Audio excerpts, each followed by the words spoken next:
In recent years, Arlington has seen its share of unnerving disruptions in the natural cycle of life. Last year, a great horned owl and two owlets living in these trees at Menotomy Rocks Park died a very slow and painful death, bleeding out of their eyes, nose, and mouth. The surviving male owl then found a new mate, but it wasn't long before she also died slowly, showing the very same signs.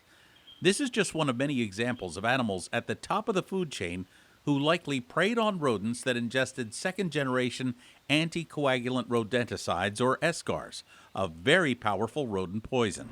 And in the evening, they'd fly over to the restaurants in Boston. Which is why concerned residents packed this room at the Lexington Community Center on Saturday, February 11th, to find out how rodent populations can be curbed without SCARs, using other holistic methods that won't kill these majestic creatures. Those are our preeminent rodent controllers. They're the natural controllers of the rodents. And they're the apex of the food chain. If we eliminate them, what's going to take over with them? Basically nothing. The rodents will proliferate. They breed prolifically, and as such, we'll be overwhelmed.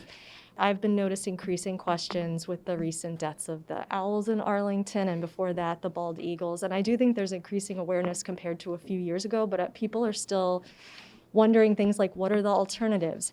How do we get involved legislatively or in other voluntary ways to make a difference and an impact on this? These poisons, I don't think they should be around at all on the market, but they were never intended for extensive or long-term use. They were extended for short-term use when everything else has been exhausted to get a specific infestation under control, and then you're supposed to put them away.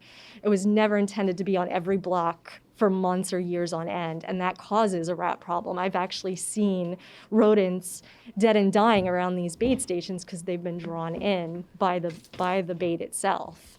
You may recall Town Manager Sandy Puller signed a new policy last month prohibiting the use of SCARs on all town-owned property, which includes buildings, grounds, parks like here at Menotomy Rocks Park, open spaces, and the public right-of-way.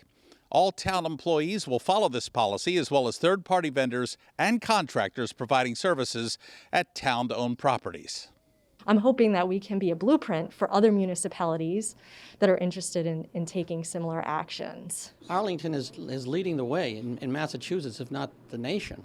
California is doing a few things which are maybe a little bit more ahead of us, but certainly Arlington is really leading the way, especially in Massachusetts and especially in the other 49 states. I don't know of any other state in the country that has been as progressive as Arlington. There is no argument that Arlington's new policy prohibiting the use of SCARs is a start. But until the state and other municipalities get on board with limiting or banning the use of SCARs outright, it's not a matter of if, but when more tragic cases like this arise. For ACMi News, I'm Jeff Barnes.